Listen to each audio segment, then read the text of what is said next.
Thanks for tuning in to this episode of the Put a Fork in It podcast, the podcast delivering fresh perspectives at the intersection of food, health, business, and creativity. I'm your host, Kaylina Cahill, photographer, storyteller, and creative entrepreneur. Today's guest, Ben Giardullo, is a business development consultant and entrepreneur in the regional agriculture and food space. He's an expert in food systems, regional agriculture in the Hudson Valley in particular, food hub development, and more. Some of the companies he's worked with include Hudson Valley Harvest, Brooklyn Bouillon, the Dough Fund, Hawthorne Valley Farm, Field Goods, and Empire Cider Company. He's currently involved in development of a few new and interesting projects in the Hudson Valley, related to food, of course, that will be helping to expand and encourage food entrepreneurship in this area. In fact, that's how we met at an event in Beacon, New York, focused on development of the Poughkeepsie Underwear Factory into a creative space for creative and food entrepreneurs. Ben, thanks so much for joining me today. Yeah, thanks for having me. So to get started, I like to go a little bit into personal background for the audience. So can you give us a little context on what you've been up to and how you got to where you are now? Yeah, sure. I've kind of always dabbled in a mix of projects at any given time, either within one company or among many. I farmed in college, and then was trying to work in the food industry after college, and ended up in the clothing industry for about 7 years. And when I was on the tail end of that, I moved. I was based in Manhattan and Los Angeles, and I made it Beacon in Los Angeles, just out of personal interest for getting back into the Hudson Valley, being from here originally. And so when I dropped the clothing industry and decided to fully transition back into the food space, I was just Beacon based, and at that point it was kind of eyeing up what was happening or what was about to be happening in Hudson Valley agriculture in particular, and then eventually kind of looking out as far as the northeast region of the United States. And some of the projects that had kind of always resonated most deeply with me when I was farming in my early 20s were projects that either revolved around getting farm products into better markets, or just straight up distribution in general. And so over the years, I had kind of created some ideas and had started building some business plans, particularly for a distribution company, and then on the other side for a retail company. And so I really started my path back into food and agriculture by working on the creation of two complete business plans for these two models, and was really studying the landscape in the Hudson Valley and trying to decide what I would really like to launch first and why. And while that was happening, I ran into a friend who, we hadn't seen each other in over a dozen years at that point, and he was about to launch a distribution company. And our ideas were completely aligned, and that company is Hudson Valley Harvest, and that was Sam Ullman, and he was founding the company with Paul Allward. And what year was that, for context? 2011. Okay. And with Joe Katona. So it was three guys were starting the company, and I loved the sound of it, so I said, sign me up, and jumped on board right away. And that was, we were an infant company we were a distribution company with no vehicles yet, and and just delivering things in coolers in our cars. And fast forward, now we're, a legit distributor, and there's, there's 30-something people in the company, and, a fleet of vehicles on the road every day, delivering, everywhere from, New York City to Boston and through the Hudson Valley and to many parts of New York State. And, still a small company in the bigger picture of the food system on a global level or even a national level, but we've clearly made an impact in the food space in the Valley and have helped a lot of farms get their products into markets that they weren't able to. So that was really the first long-term project I jumped in on, and then there's been a number of consulting projects that have kind of come and gone and things that I've worked on short-term. And in the meantime, I've been working on this retail concept and currently in the process of creating the first market that we're going to build, or a grocery store and food hall in Kingston, which is in uptown Kingston, and we hope to be open within the next 10 months. So those have been kind of the two ongoing projects, and everything else that I've gotten involved with in time has just come from my versatility and kind of diverse business experience, and being able to lend myself to what's needed on a variety of projects. Mm-hmm. So what kind of farming were you doing back in the day? Basic organic vegetable farming.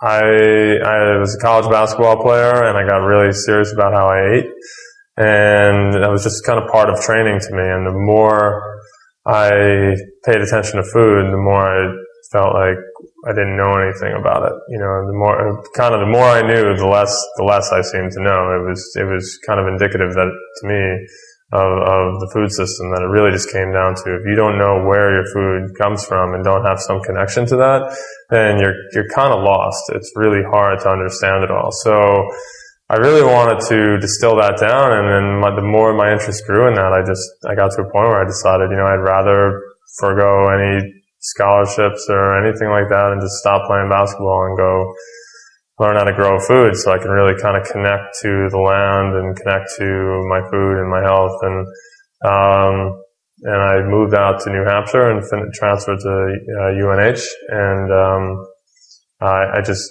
looked around on job boards, and the first farm that I saw, I called up and got a job and started working on a farm. That was that. Yeah. What was that like? For those of us who have never worked on a farm. Yeah, it's definitely, it's grounding and eye-opening. I mean, it's great to understand what it takes to produce food beyond, the scope of a garden. And not to diminish gardening. I mean, that's what I grew up with, and I think it's a really important thing that we all should be trying to do. But when you get into producing 10, 20 acres of food, and then in a larger scale, hundreds and thousands of acres of food, that's it's a different arena, and you get a different understanding of what it takes to get products grown on scale and packed and out to market and sold. And it's humbling, because on the farm side, it's all the risk lies on the farm. It's you pay for your soil amendments and your seeds and your equipment and your labor and everything you could think of up front, and then you go face to face with whatever the weather is going to bring, and then you pay for the labor to harvest everything, and then you pack it, and you pay for the boxes, and you still haven't been paid anything by anybody. And so then you get it to the customer, and then hopefully they pay you within a couple of weeks. But even some larger retailers sometimes don't pay for 2 months. And so when you think of the fact that a farm is basically laid out the whole year with all the risk of the weather and doesn't get paid until a couple months after the whole process is done, it's a pretty unreasonable system. And I think that where some of the new food kind of businesses are headed, especially on the buyer side, are coming up with ways to expedite those payment systems, or even create contract programs with farmers so that there's a little bit more of a guarantee, or at least shared risk. And so I've seen some examples of that really working. Like what? Well, Blue Apron in particular is doing a lot of that. And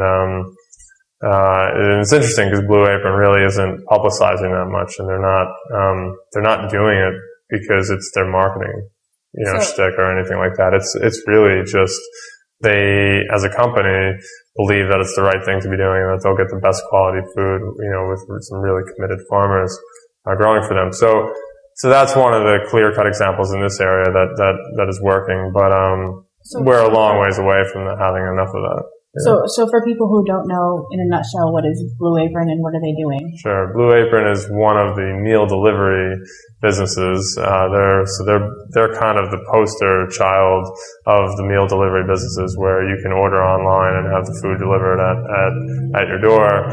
Their model in particular is focused on having all of your dinners or lunches or whatever prepared for you in as far as chopping up vegetables and all the basic prep. So when you get it, it's all the ingredients you need with the recipes. Open up the bags, throw it in the pot, mix it up, and the only waste left over is the packaging. And my guess is that that'll all be biodegradable within a short amount of time. And it's an interesting model. It's a lot of businesses have been trying to take a go at it, but they emerged quickly in the last, I think they're about 4 years old now, but they were short of 3 years old and they were already a $200 million company. So, and that wasn't because they started with a huge pot of money. They just had explosive growth right from the get-go that allowed them to fundraise pretty readily. And it's nice to see that a company that's growing that fast doesn't put its values aside. They really stick with trying to just do more of the good work that they started out doing. They're among the businesses that are trying to do things like that. And but farming to me, still kind of going back to it, is I feel like I would probably be the happiest, laboring on a farm. Personally, I just generally like doing labor, but it's hard. Definitely wouldn't, by no means would be easier. It's very hard and taxing. But the problem is that, the way that the margins work in the food industry is generally farmers aren't paid enough. And so I felt compelled from early on, realizing, that every small farmer I seemed to meet, would talk about the need for better distribution systems and better markets, and that they otherwise just weren't making enough money. And thought, there's got to be a way to improve these systems so that family farms can make money. And that's, really what Hudson Valley Harvest is all about. And that's what I'm all about with the market that I'm building in Kingston. And, it's a challenging space to work in, but I kind of saw that even though I enjoyed working on farms, a lot of my friends really preferred working on farms and weren't really interested on the business. They weren't that interested in the business end of things. And I was equally interested in all of it. And I just thought that if I can lend myself, the most on the business end and help this system, kind of rebuild or reestablish itself or reinvent itself, however you want to term it, then that's probably the best role for me. I think we're all on, in ways, these are all teams. These systems are teams of people and teams of teams, and we're only going to be as successful as the whole, so that's kind of where I get to the business side of things. Is, it started with farming, and I did not know that it would evolve that way into a business pursuit, but it has, and I generally enjoy it. Well, that's good. It's really good to enjoy what you do. Yeah. So you made a comment about when you were on the farm, you were learning about the difference between what it takes to have a garden versus what it takes to have a farm and be at scale, and and then you mentioned about like the margins for farmers being off, and you wanted to try and attack that problem. So can you talk a little bit more about both of those things? Like what does it take to run a farm at scale, and also what are the margins like, and how can we change them, and how does that affect the end price that the consumer pays? Sure. I know that was a lot of things, but that is a lot. Well, one of them I'll have to keep short because running a farm of scale is not. I mean, I've worked on farms, but I can't say that I've run one of scale. So that's something that, you know, I think a lot of farmers that I know would probably answer that in different ways. There's you know, when you talk about scale of any business, you're really talking about a human element of your business, where investing in your people is crucial. I think the farming space is an incredibly difficult space to do well in that side of the business, because the margins are so tight. It's hard to pay people, you know, very well and provide benefits and things like that. It's hard enough for the farmer to make money, let alone the farm crew. Mm-hmm. And that's a reality that we all really need to recognize, that, you know, when we're shopping for food, I mean, even if you're at your local health food store, farm stand, or wherever it might be, and you think that, well, these prices are so much higher than this other place that I go to. The fact is that, you know, even if you're paying $1.99 or $2.99 a pound for tomatoes, you know, understand that other than your local farms down the road, if those tomatoes are coming from across this country, or, you know, down south and, you know, in the southeast, the farm workers who pick that are paid 1 cent a pound, you know. So, and it's like, you know, to take a moment to wrap your head around that, is that we're spending $2 to $3 a pound, and 1 penny goes to the worker who actually harvested it. And that's not how it works out mathematically. That's the actual way the contracts are drawn. They're paid a penny per pound. And it's like, you know, it's a disturbing kind of number, and that's true in a lot of different crops. It's a well highlighted, contract issue, because there's, unionized tomato pickers that are, fighting to have, big grocery companies commit to paying 2 cents a pound, and I think, you know, eventually more, but, which is still grossly low, but is obviously 100% more than what they're currently getting paid. So it's a big improvement in one sense, but this is where, you know, you realize that, you know, people that are working, you know, 15, 18-hour days and making, you know, less than $20,000 a year, that's who's feeding you. And then we're complaining because the prices are slightly too high, and thinking about, well, maybe I'll drive 10 more minutes to this other grocery store because they have cheaper prices. And it's like, well, why don't we start rethinking the system and figure out a way that maybe we should pay, you know, the higher price, but only if we know that that's feeding down through the system in a proper way. Because if that higher price just gets divided up in the same ratio, it doesn't really solve all that much, right? But if somehow that extra money can go all the way back to the farm in its entirety, then it would have a big impact. So I think a lot of these things are being looked at, and it's not just small, regional, and local food companies that are looking at this. I mean, there are some big companies that take hard looks at this, and, you know, Whole Foods and places like that are not by any means perfect, but they are aggressively trying to address these issues to the best of their ability. And it's complicated. And, I think, you know, as long as we move into a space where we're all conscious of the reality, then there's potential for change. But yeah, I mean, running farms is incredibly, challenging because of, you know, the risk involved and uncertainties in the market. And, you know, farmers have to be very confident that they know where they're going to be selling product to be able to put it in the ground in the beginning of the year.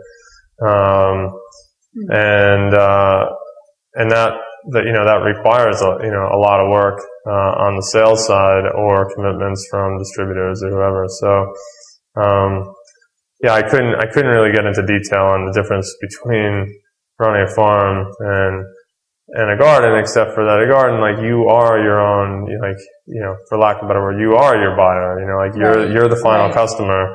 and so you fully control your own little system there. But the farms don't own the distributors, and they don't own the markets, and they don't own the institutions. So they're subject to the buyer's whim in a way, and in a competitive arena, everybody's actually trying to get the sales for themselves, and in a sense take them away from somebody else. Mm. So if it's products that are on a shelf and they have shelf life, that's not a terrible thing. But with food, and when it's a perishable product, that can be quite problematic. So it's an interesting space. That was one half of your question, but what was I don't know if you remember the second half. No, not really, but yeah. So. I mean, more about the margins though,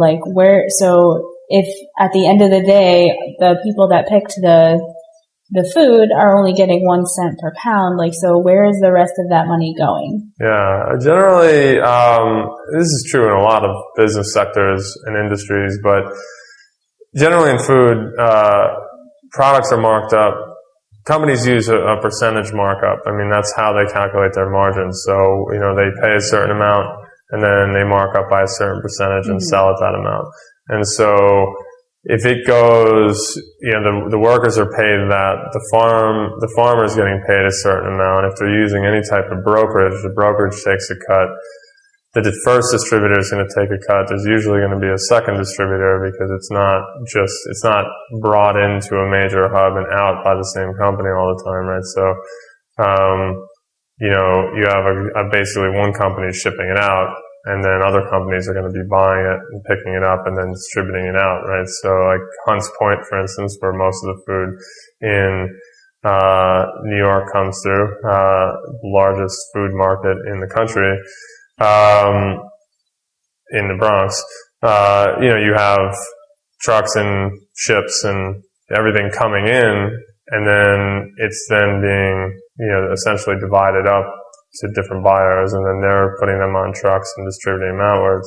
Some of those are final customers, like the final store that's going to buy them before they sell to their final customers. But most of that is going to be other distributors. So you have a couple of distributors both applying their markup, and then you have the retailer applying their markup. And every time you layer markups by percentage, you're compounding the percentages, right? So you mark up, if it comes off the farm for 10 cents a pound and the picker got 1 cent, then the first place is going to mark up by 50%, and it's going to be 15 cents. And then the next place is going to mark up by 50%, and now you're up to, 22 and a half. And then, if another one marks up 50%, then you're up to, 33 cents or so. And then another 50%, and you're up to almost 50 cents. And when you get to the retail level and the final distributors, the markups can be a bit bigger, especially the retail, because the amount of infrastructure it takes and the amount of staff it takes to be in a desirable location and keep products filled on shelves, where you're never really selling out of anything, which means there's always potential waste and things like that, and you're constantly keeping the place looking neat, because that's what customers want. Retailers can often mark up, 50, 80, 100%. Is not that unheard of, but that's definitely the higher end of it. And that's how you can end up at a price like that. But it has several layers for sure. So on average, if you go to your standard grocery store, not one that's particularly Whole Foods that's trying, potentially, how many, on average, layers would there be in that process to get to that? Depends. I think there's probably... I mean, I would say some big distributors, and maybe on the academic side, there's probably some university studies that could quantify that better, because it really depends on the product and where it's coming from at that time of year. The food system is huge, and just the fact that I always think one of most interesting thoughts to me is that you can walk into a gas station or any grocery store or convenience store in just about any town in the entire country at any single time of any day of the week, and they'll always have bananas. I knew you were going to say banana. And you have to kind of scratch your head. I mean, we don't grow it's not like when we're driving around or walking around, you're constantly seeing produce and banana trucks driving all over the place, right? There's so many, you see food trucks, but we don't pay attention to how much of it is being done, in unmarked trucks, that don't have a particular brand on them or whatever it might be. And then how much goes within branded trucks that people just haven't, that don't work in food, haven't familiarized themselves with. So they've, seen, plenty of people have probably seen a Cisco truck many, many times, but actually don't know much about what Cisco is. I mean, they're one of the biggest, them and they've merged with or been bought by, US Foods. So, but they're among the biggest, food companies around. So I think it's kind of, a lot of this happens behind the scene, but, the layers, I don't know. I imagine that, I think my instinct is that it probably comes out to like 6 to 8 layers on most things, but it depends, and there's different ways to run your business. Not everybody has to buy it and then sell it. You can have people contracted to do services, but that again, requires to be paid, that needs to be paid for. So, brokers are just selling the product and, taking a cut. But they're not buying and holding anything, right? So, and then you get into processors, and people that are, doing prepared foods or bottled and, bottled foods or packaged foods. And that adds layers as well. And, it's a very complex system. We don't often speak about it, but the food system is, I don't know quantity of money if it's the biggest or not, but certainly as it applies to people on the planet, the food system is about as big as it gets of any industry in the world. So changing it or figuring out ways around these layers of margins is a challenging endeavor, and I think it kind of requires thinking outside the box and then the patience to implement it and try to then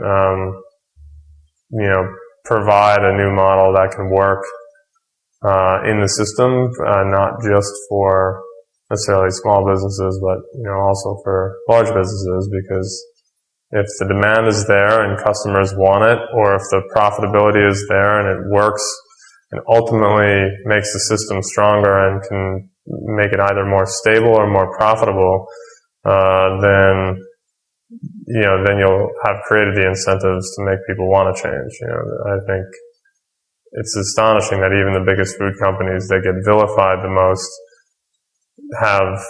there are examples of them actually doing some very good things, because they're trying to adjust to the market demand, but it's not necessarily easy.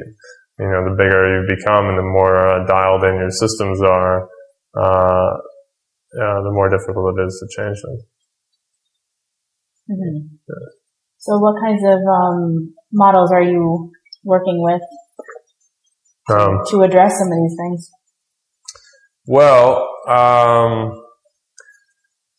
in the clothing industry, I had a lot of stores, and I found that the level of analytics and intelligence and algorithms and planning to come up with labor models, structures, and pricing structures, and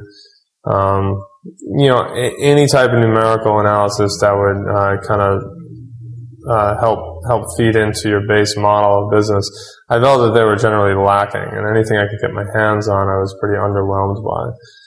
And so I spent some time working on systems from scratch that I thought would just get at the solutions rather than going the easier route and working off of existing models and then trying to tweak them. And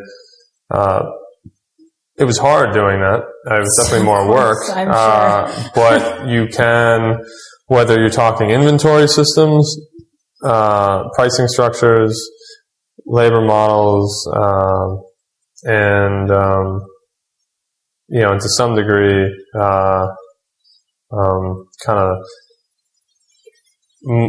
multi-stakeholder, multi-level systems of margins.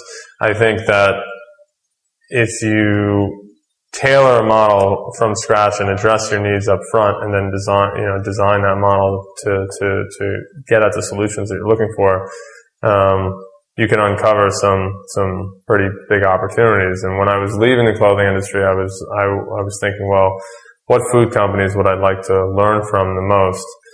And I immediately applied at a few large retailers, including Whole Foods and Trader Joe's. But there was another publicly traded grocery company at the time that was the most, they were the most profitable as far as net profit percentage of any publicly traded grocer. And I was kind of intrigued as to why.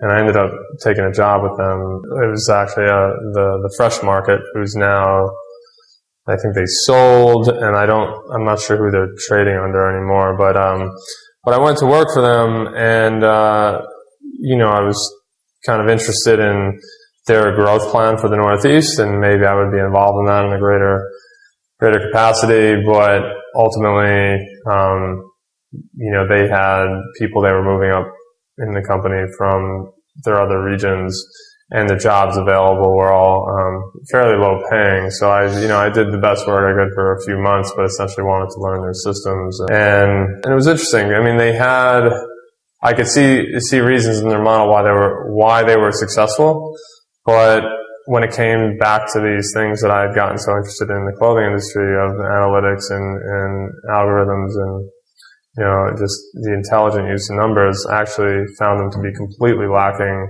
to an even greater degree than what I saw in the clothing industry. And I was kind of astonished because the amount of money essentially being left on the table or swept away was kind of silly. And so, just for example, to see the buyers walking around and literally just marking on a blank piece of paper what they're going to order for the upcoming days with no analytical anything, no analysis, no sales, nothing. They didn't look at anything. Maybe that was because that one location wasn't being managed as tightly. I don't know. But the more I looked into that and the way that the systems work, it seemed like, well, no, I could see this. What we're doing is working as far as running a business, paying its employees, servicing the customers, moving product, and there was nothing on it from a face value. There was nothing wrong. But when you go back to these systems and realize that, well, ultimately, this store is last in a chain of markups where all this money is being spent and made, and it's accounting for its own waste, yet the workers behind a lot of this food on the other end of the whole system are not getting paid enough. And the biggest amount of money made by one business is at the end is on the retailer. So immediately I was thinking, well, if they don't have advanced systems, then that's something that I want to create. So one thing I'm looking at with the market that we're building is kind of the systems development. We're not going to be able to start with everything. I've already kind of designed in what I believe will work for a better labor model to make sure people are paid more than what workers are normally paid in a grocery store. But on the back end of that, I want to pilot a program that essentially will select certain products and certain types of produce and things like that we will mark up slightly more, and the customer will know it. It'll be on the signage. It'll be explained very briefly of it's part of our whatever program. We'll come up with a name for the program, and that additional markup is going to be directly paid back to the farm and the farm worker, the farmer and the farm workers that we're running the program with on that item.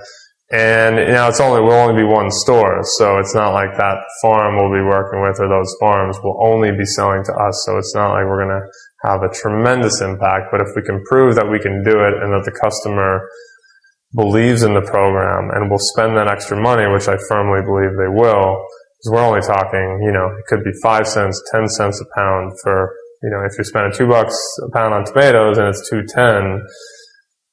I for sure, and most people I know, will still happily pay it, and even more so if they see that there's a program like that. And it's supporting local people. Absolutely. So I think that's the first step, and then we can kind of see, once we pilot that, we'll understand what works and what doesn't, and then see what else we can do with it. And then I would ask maybe some of the other grocers and retailers that I know already and I've done business with, if they would like to basically utilize the same type of program and we turn it into something that's beyond just our business and our store. So that's the objective, I think, with that.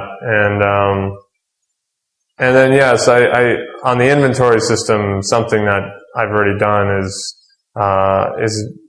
getting more analytical on a per item basis so that the markup we're using in the store isn't the same percentage for a whole department, that we're actually looking at what will maximize the sales of all the items, meaning what price does every single item need to be at to be the most attractive to sell, and the most logical for the business, so that the business still gets the margin it needs overall. The blended margin will be what it needs to be. But on an individual basis, some of these items don't necessarily have to be marked up the same amount. And for instance, if we buy, so I like the frozen vegetables that we have from Hudson Valley Harvest. I think is a really unique product that when I was farming in New Hampshire, I couldn't help but think when I was at the store that why are all these vegetables that we grow in the Northeast not in a freezer case? Because when I go to the freezer case, all these vegetables are sitting there in the freezer case, but they're from California or wherever else. And obviously we can grow these vegetables and obviously we can freeze them. So why not do that here? And so it was really awesome that Paul and Sam really launched into that, right off the bat with Hudson Valley Harvest. And so when you look at like a product like frozen corn, you can get a bag of frozen corn for, let's say, 30 cents through something coming from out west, through some company coming from out west. Or you can, or let's use really simple numbers for instance, right? So we'll say you can get it for $1 and then mark up and sell it, at, let's just say we market, let's say a retailer buys conventional frozen corn, a bag of it, for $1 per bag, and they're going to sell it in the market at a 50% markup. So they're going to sell it at $1.50. But if they get the local one is more expensive because it's not as big of a farm and they don't have the same capabilities as the Western company does. So they sell it for $2, and then the market has to mark that up 50%, and now it's $3. So one goes from $1 to $1.50, and the other one goes from $2 to $3 because that's a 50% markup. Right. Problem now is that the margin, while it's the same on a percentage basis, it's not the same on a dollar basis. You have essentially the retailer is now making a full $1 on the local product, but they're only making 50 cents on the conventional product. So they've actually made the pricing even more distant from each other and made the local farm even less competitive by marking up at the same percentage. And so made people less likely to buy it by being more expensive. Correct. And so essentially, but the two combined are $1.50, right? So meaning if you marked up the local product at 50 cents or 75 cents and marked up the conventional product at 75 cents or $1, depending on which, you could still get your $1.50 combined between both products, but you can make their prices more competitive. So you can end up, let's say you did $1, you switched $1 and the 50 cents, then you're at $2.50 for the local product, and the store's only making 50 cents on it, which is, so now they're only marking a 25% markup. And then let's say they do $1 on the conventional, that's at $2, that's 100% markup, but now that's $2, so they're only 50 cents apart. Now, that's a crude example because the people that buy the Western conventional one might never want to buy that for $2, right? But it would definitely be encouraging people to buy the local more often. So the key is through analytics is to figure out what those correct prices are to bring the local products and organic and healthier products into a better price point, while pulling up conventional prices wherever you can, but so that the blended margin still works for the business. And encourages people to choose different products. Yeah, and I'm sure, I wouldn't be shocked if companies the size of Walmart or Kroger have already been working on this and do it. Walmart became known and as successful as they are as a business, while, a lot of us have our problems with their labor model and various elements of it.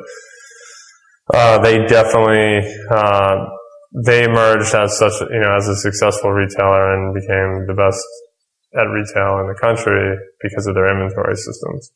And so I'd actually be quite shocked if they don't have every advancement that I've thought of to date, but who knows? So. Yeah, but they're not helping the Hudson Valley with that and applying it here. I've never heard of them doing a program for farms, although they do. They're Stonyfield yogurt selling the company and then getting it placed into Walmart, to have organic yogurt at all the Walmarts. I don't know if that's nationwide, but it's certainly close to it.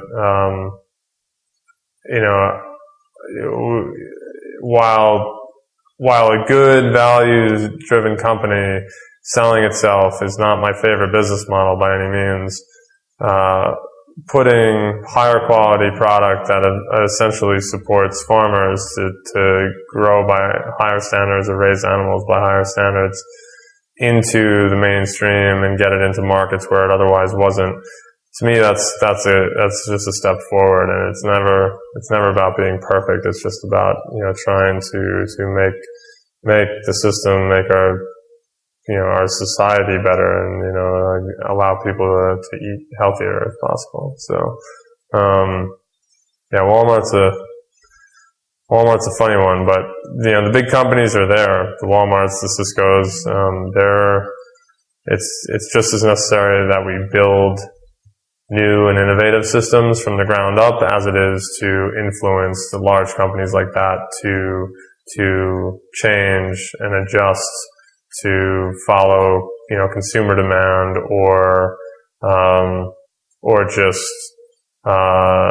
just kind of raise standards on principle, just to make sure that farmers or communities are better supported. So what kinds of things are you seeing changing in the demand side from consumers? Well, I know you're a lot in the supply side, but I think there's, for a while now, we've seen that serious eaters and buyers, serious customers that know a bit about food are steadily more interested in local than they are organic. They want both, but and fair trade as well is important, but they really, people in greater and greater numbers each year seem to be understanding that knowing where your food comes from and supporting your local economy is a pretty critical piece that's been missing for a while. And I only see that continuing to trend in that direction because it has a profound effect. I mean, the stat that always stuck with me from a long time ago is when I heard that, if you spend $1 at your local hardware store, about 40, the day that I read that, the study had said that it was about 47 to 48 cents of that dollar stays in the local community because you got to take out, the cost of the goods that they're purchasing and where those are made and so on. But if you bought the same items at a Home Depot, and comparably they gave another example that involved Walmart, then you were talking, 5 to 7, maybe 5 to 8 cents of your whole dollar stay in the local community, and the other 90 something cents goes out. And that was kind of shocking, but the first thing that came into it logically wasn't shocking, but the amount of the difference was pretty amazing. But the first thing that came into my head after that was, well, what about a local farm? Because how many things does a farm really pay for that isn't right here? They might order some seeds from out of the area or some equipment from out of the area, but the dominant amount of the costs on a farm are inputs like better compost or manure, which are usually local, and labor. And the labor is local, or if they buy a new truck, they usually buy it from a local dealership. You kind of go through it and you realize it's most of what they do. And so when I tried to find that number officially, I had some trouble, and then I eventually came across a university study. It might have been Wisconsin, but this is a long time ago, so I have trouble remembering that. The number was 93 cents of the dollar. Stay local. And so what I kind of saw was that there aren't really many types of businesses that come even close to that. So it's kind of in a league of its own, is that if you really support your local farms, that it is actually a way to keep a higher, and food is something that we all shop for or consume every day, and we certainly shop for it, every week at some point. So if a majority of that money that the majority of us are spending is all staying local, the boost to the local economy and what that generates is fairly profound. So that's really stuck with me, and I think that more people are coming to realize that, not necessarily by the statistic, but just, it's an easy concept to understand. And, so that's primarily it. I think the two trends that have always been really important to me, while I've been working on the business end of things, are food access and education, and seeing, if we're redeveloping or trying to change how our food system works within a capitalistic system, we have to understand that food is still pay to play, that, we're trying to sell food essentially where it's going to get the top dollar, and which means whoever has the lowest dollar gets it last, if at all. And that's a great injustice, that healthy food doesn't make it to certain neighborhoods and to certain people simply because there's not as much money available. And maybe not everybody's clamoring for it, but I think you'd be hard pressed to find a community in America where there aren't a serious amount of people that want to feed their families the healthiest food they can get their hands on. So that's something that always needs to be worked on, and I think that when we're redeveloping businesses, it's important to kind of model that in, that there's a way to make sure that a certain amount of the food, not because it's left over, but a certain amount of food is just expected to go to markets that pay less or don't pay. and that we just kind of have an obligation to feed one another and make sure that anybody that is a fellow citizen, and I'd like to say anybody in the world, really shouldn't be unable to get food and water for that matter. I mean, I'm usually not involved in the water business, but it generally, I mean, they should be a right. Like, healthy food and water should be a right, and everything about our health system follows that. Food, water, and health are just so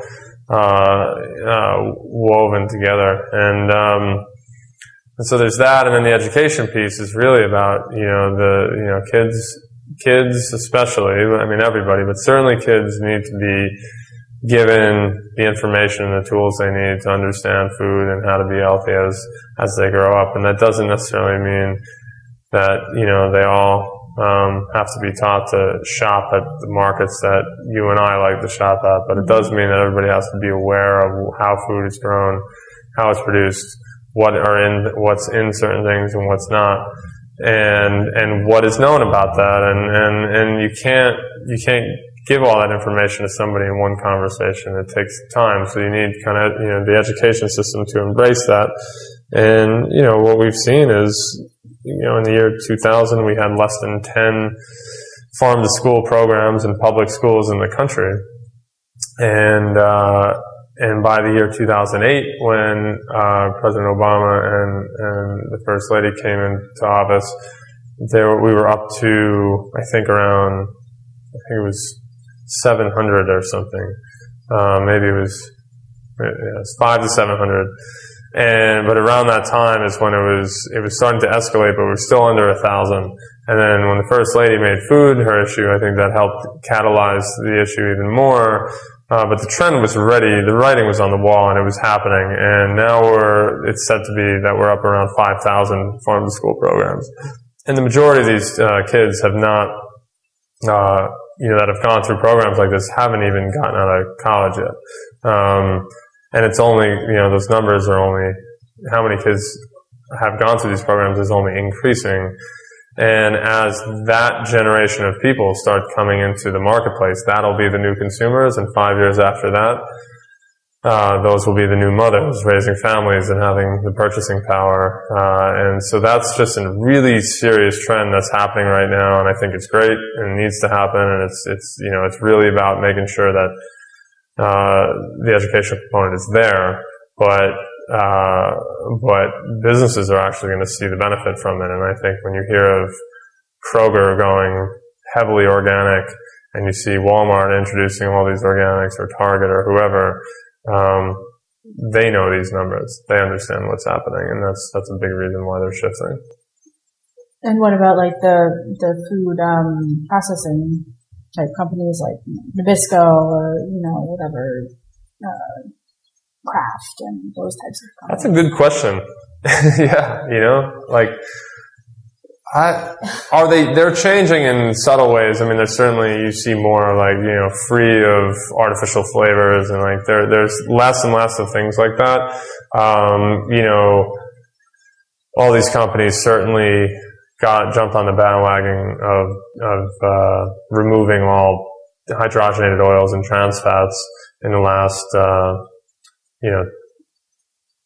10 years. I mean, not from every product, but they've certainly marketed a lot of products as not having this, that stuff in it. But, that followed, of course, what few people talk about, but for the 20 years before that, they were all threatening every university that would run a study on it, to pull their funding, because they knew how toxic it was, and they were still leaving it in food, and they essentially lobby and flex their muscles so that they can keep selling people poison for as long as possible. It's crazy. Sounds like tobacco, and sounds like sugar, and absolutely. Same concept. And they don't. It's baked into business obligations. There's legal obligations to shareholders, and the way that corporate agreements are drawn up, and the way that public companies are traded, and how the legal system works. And I think most individual people are fairly good at art and they know what they're doing, and they feel that, well, they can't single-handedly change it from the shoes that they're in. They can try to slowly do it, but they're not legally allowed to necessarily just change it. And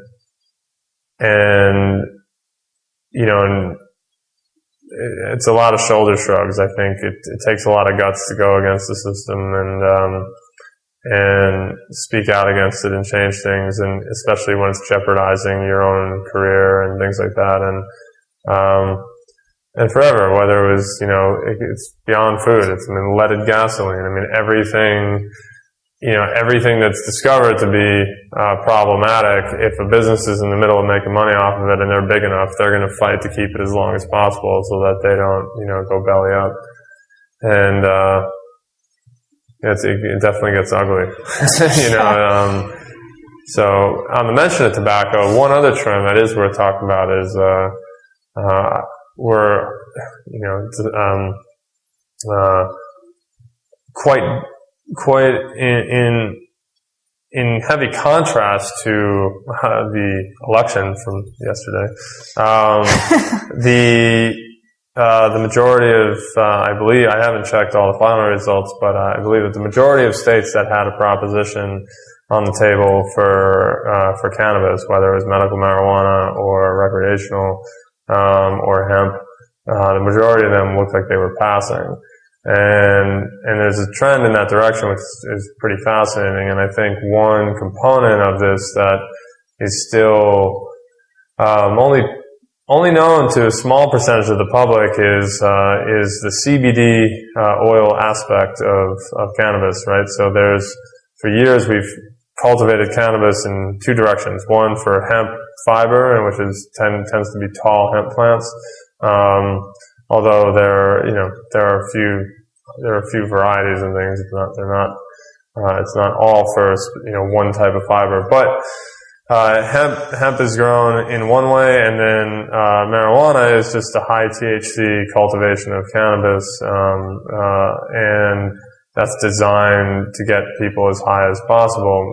The interesting thing is that, it's only in more recent years that it's become clearly known scientifically that the complete spectrum of the plant contains 9 beneficial components, and only one of them is THC. So you have the other 8 that are really good for your health, and so a big part of that is CBD oil, which is cannabinoid oil, which can be produced and made into, readily available for, into food products and different things without having any psychoactive component to it.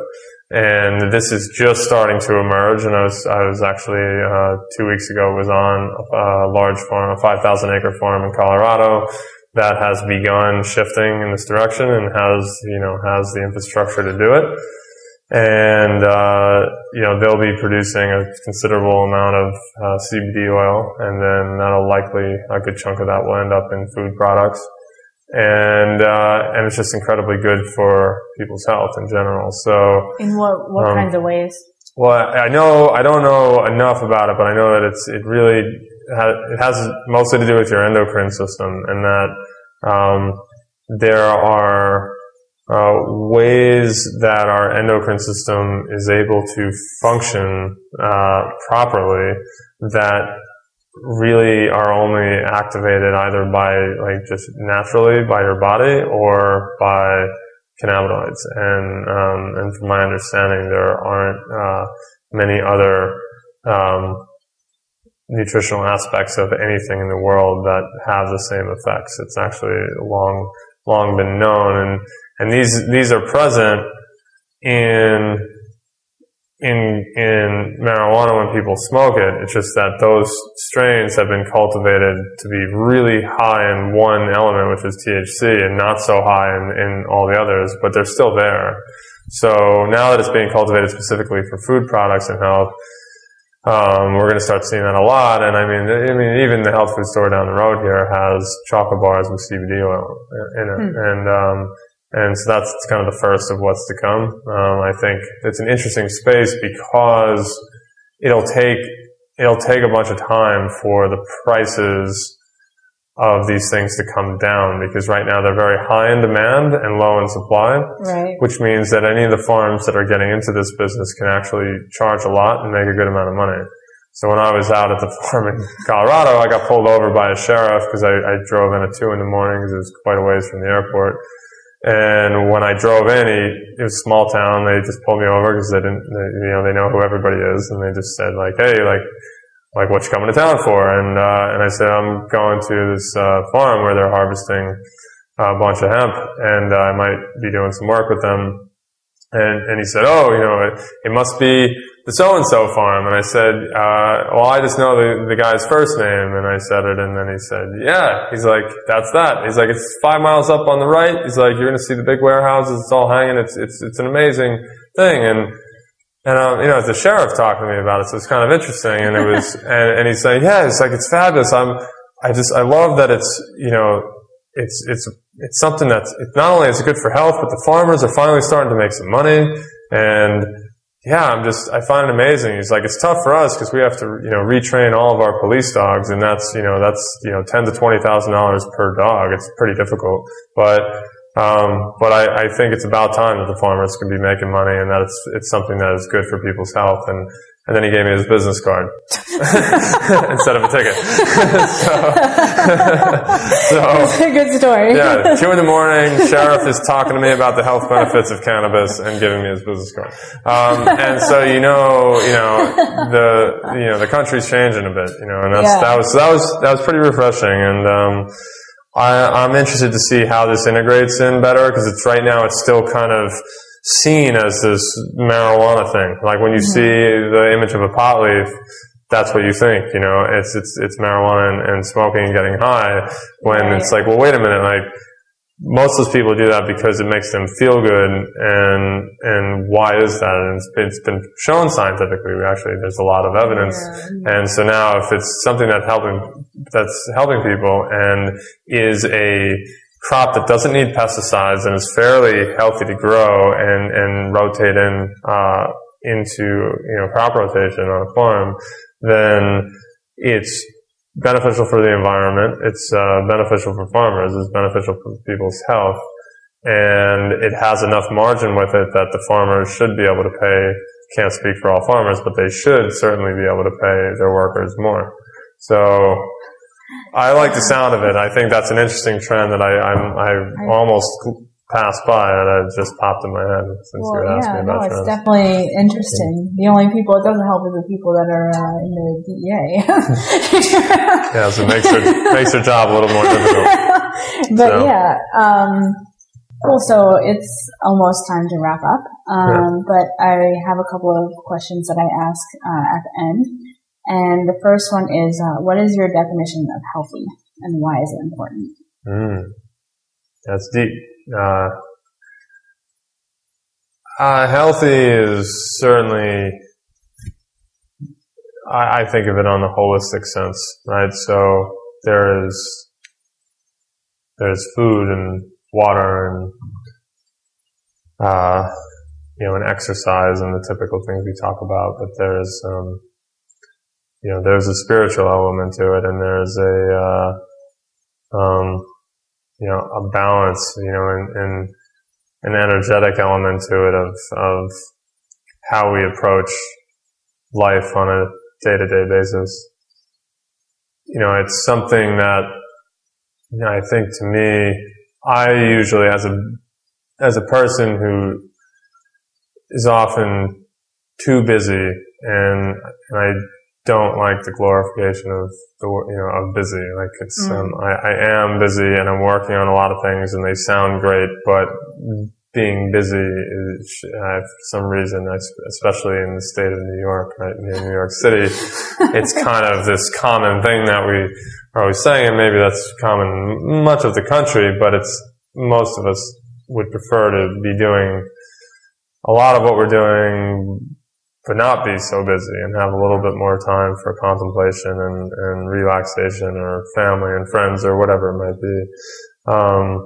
So I think the first word really or the first two words that came to mind are balance and holistic, and is thinking beyond the obvious of health, right? So certainly we want food that nourishes us and has come from a part of the earth where the food was part of nourishing the earth and the earth was part of nourishing the food. And the same with our water, that, we live and eat in our air, for that matter. We live, eat, and breathe in a system, whether it's an ecosystem or we're talking about an agriculture system, and thinking kind of through the beginning to end of that process and how it cycles back again. Or those processes and how they cycle back. I think it's important to consider health in those broader terms and not just look at it as, well, if I go to the health food store and buy organic food, then that's enough. I think most of us who do that could say that we know that that's not enough.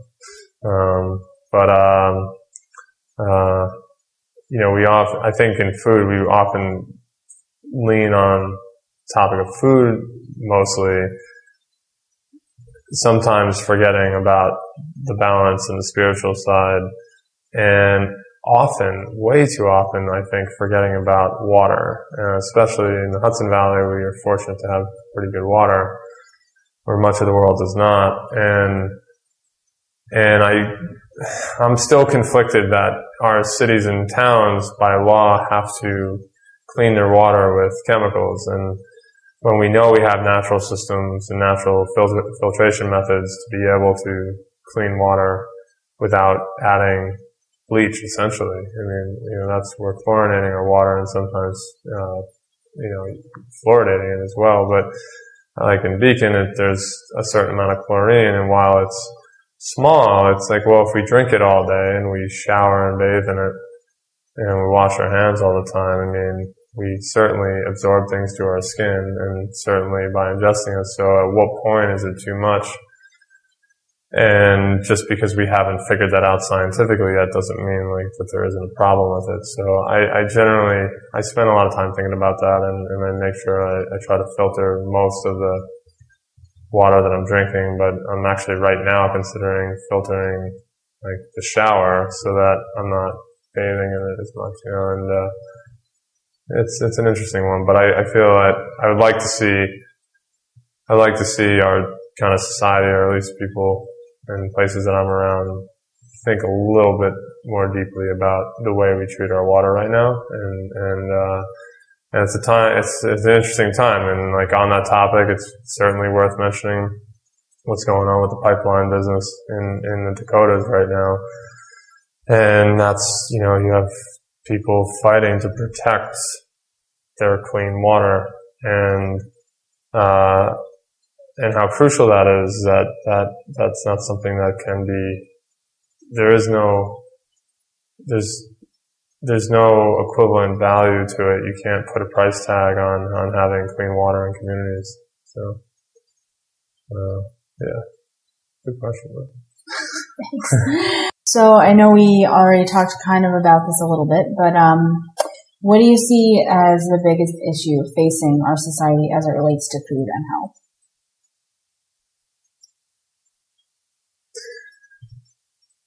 I mean, maybe the things that we talked about weren't the biggest issue, but no, to me, what is the biggest issue? I always come back to food access and education, but I would put them in that order. The greatest injustice that I can ever think of in this world right now is that we produce enough food for over 10 billion people, and yet with 7.5 billion people, we have 800 million of them with inadequate food and water. And if our civilization had any of its priorities straight in any way, shape, or form, that would just have to be something that we solve in the next month. I mean, like, the whole world would have to get behind that and say, like, we're not going to allow this to happen. And I don't really mean to discount what's going on with wars, because people living in war zones, and facing imminent threats on a daily basis, even if they have food, is not necessarily less of a problem or should be less of a priority. I mean, those are huge problems in themselves. But I think that that we, as far as the food system goes, I mean, we really we have this issue in front of us, and how this just keeps this can keeps getting kicked down the road because of how sovereign policies of countries don't all add up to solving the problem. Because the U.S., for instance, is able to supply tens of millions of dollars, or it's usually a couple $100 million of food aid to other countries per year, which is a great thing, and it's great that we do that, and it's great that we have farms that grow for that purpose, or dominantly or all for that purpose sometimes for some of these farms, where they're getting paid by the government essentially to ship all their food over to, let's say, Africa, and wherever it might be, Ethiopia and different, struggling countries. And what the problem then is that the market there gets flooded. Now the people need food at the moment, but now their market is flooded with free food, which means that the farmers there have no ability to build up their businesses and sell in those markets. And so they have land and they have water, despite what we might think, and but they can't really invest in infrastructure and farm equipment without a way to pay it back, and they can only pay it back if they sell their food, and they can't sell their food if the markets are flooded with free food. On the other hand, we can't just give them the money and boost up their infrastructure, because we have it baked into our farm bill going all the way back to, I think, to the 1940s, that 90% of any food aid that we give to any countries, anybody outside of our country, 90% of that food aid money has to be spent on U.S. farms. When you think back to those times, when in the 40s, it made sense. We needed to incentivize supporting our farms first.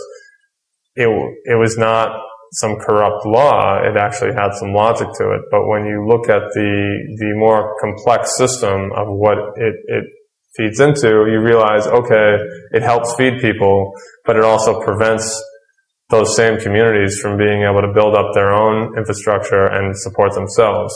And so we're in this really challenging problem that I read a couple books just on this subject and finished them even more confused on how do you solve this, because nobody in our Congress or our government is ever going to vote to take funding away from the farmers in their districts. That wouldn't make any sense. So how would we ever change a law like that? Which means, aside from that, we need to somehow create another chunk of money in the world, whether it's from the U.S. or anybody, to help build up the infrastructure in those other countries so that they can actually produce their own food. So I think that's the biggest issue to me, and the reason I always follow with education is just that if people, especially kids, aren't taught about all of this, then when we die and move on, nothing will really have changed. We need people constantly growing up and getting into these fields of work, or just as consumers and buyers and as humans, just finding ways to improve on the improvements that we make, or our failures, either one. Yeah. And what's the most exciting thing going on in food and health?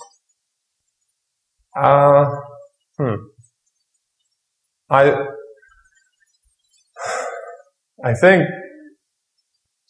the most exciting things that I see are, one is what's going on with